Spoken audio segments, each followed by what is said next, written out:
गीता भले ही 5000 वर्षों से भी अधिक पुरानी हो, लेकिन उसकी वाणी आज भी बेहद आधुनिक और ताज़ा लगती है। वह हमसे यह नहीं कहती कि हम अपने कर्तव्यों को छोड़ दें या पहाड़ों में जाकर तपस्या करें, बल्कि वह हमें सिखाती है कि हम दुनिया के बीचों बीच रहकर भी एक बदले हुए, शांत और जागरूक मन के साथ कैसे जीवन जिएं। यही उसका चमत्कार है। गीता सिर्फ दर्शन नहीं देती, वह मुक्ति की एक गहन मनोविज्ञान देती है। कृष्ण अर्जुन से यह नहीं कहते कि वह युद्ध से भाग जाए, वे उसे सिखाते हैं कि वह कैसे स्पष्टता, करुणा और अनासक्ति के साथ लड़े। इस प्रकार गीता केवल युद्ध की नहीं, बल्कि कार्य, रिश्तों, नेतृत्व और आत्म जागृति की भी मार्गदर्शिका बन जाती है। गीता का सबसे शक्तिशाली विचार यह है कि आप न तो अपने विचार हैं, न यह शरीर और न ही अपने भय। आप आत्मा हैं, शुद्ध, शाश्वत चेतना जो न कभी जन्म लेती है और न ही कभी मरती है। जब आप इस सत्य को गहराई से समझ लेते हैं तो जीवन बदल जाता है। चुनौतियां क्षणिक लगने लगती हैं, भावनाएं आपको नियंत्रित करना बंद कर देती हैं। सफलता सिर नहीं चढ़ती और असफलता हिला नहीं पाती। आप कर्म करते हैं कुछ पाने के लिए नहीं, बल्कि इसलिए क्योंकि वह आपका धर्म है, आपकी पवित्र जिम्मेदारी। यही कृष्ण सिखाते हैं, कर्म करो लेकिन फल की अपेक्षा मत रखो। इसका अर्थ यह नहीं कि आप निष्क्रिय हो जाएं, इसका अर्थ है कि आप पूरी निष्ठा और शक्ति के साथ कर्म करें, लेकिन परिणाम की चिंता के बिना। यही है कर्म योग, निस्वार्थ कर्म की कला। एक और गहरी शिक्षा है भक्ति योग, श्रद्धा और समर्पण का मार्ग।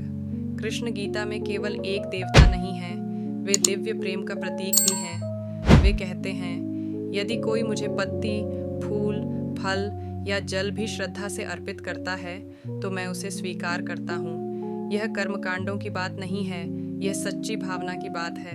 गीता हमें याद दिलाती है कि सच्ची पूजा वह नहीं है जो आप अपने हाथों से चढ़ाते हैं, बल्कि वह है जो आप दिल से अर्पित करते हैं। भक्ति हमें विनम्रता सिखाती है, वह अहंकार को पिघला देती है। वह कहती है, मैं करता नहीं हूँ, मैं तो केवल एक माध्यम हूँ, ईश्वर की इच्छा मुझसे प्रकट हो। और इसी समर्पण में शक्ति है, शांति है, मुक्ति है। गीता हमें ज्ञान योग भी सिखाती है, अंतर ज्ञान और आत्मचिंतन का मार्ग। लेकिन यह केवल शुष्क तर्क नहीं है, यह आत्म प्रश्न है। मैं वास्तव में कौन हूँ? यह जीवन किस लिए है? क्या सत्य है और क्या भ्रम? कृष्ण हमें उन सभी पहचानों से सवाल करने को कहते हैं जिनसे हमने खुद को बांध लिया है। हमारे रोल, हमारे डर, हमारी लालसाएं, वे हमें इन परतों को हटाना सिखाते हैं जब तक कि केवल सत्य न बच जाए।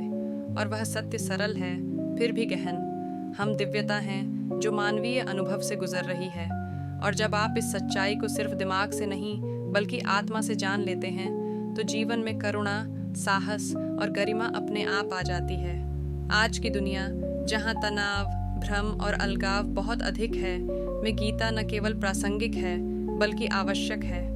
ये हमें सिखाती है कि अनिश्चितताओं के बीच कैसे स्पष्टता से जिया जाए। ये हमें यह नहीं सिखाती कि बाहरी दुनिया को कैसे बदला जाए, बल्कि यह सिखाती है कि अपने भीतर की दुनिया पर कैसे विजय पाई जाए। चाहे आप एक विद्यार्थी हों, एक माता पिता, एक नेता या केवल कोई ऐसा व्यक्ति जो जीवन का अर्थ खोज रहा है, गीता में हर किसी के लिए कुछ न कुछ है। यह केवल हिंदुओं के लिए नहीं है, यह केवल संतों के लिए नहीं है, यह उनके लिए है जो अधिक साहस, उद्देश्य और आनंद के साथ जीना चाहते हैं। और शायद गीता की सबसे सुंदर बात यह है, यह आपको वहीं से अपनाती है जहां आप हैं। चाहे आप गहराई से तत्वज्ञान के लिए तैयार हों या सिर्फ रोज के जीवन के संघर्षों के बीच थोड़ी शांति की तलाश में हों, यह आपको वही देती है जिसकी आपको ज़रूरत है। यह न आलोचना करती है, न कोई शर्त रखती है। यह केवल आपको बार बार स्वयं की गहराई में उतरने के लिए आमंत्रित करती है।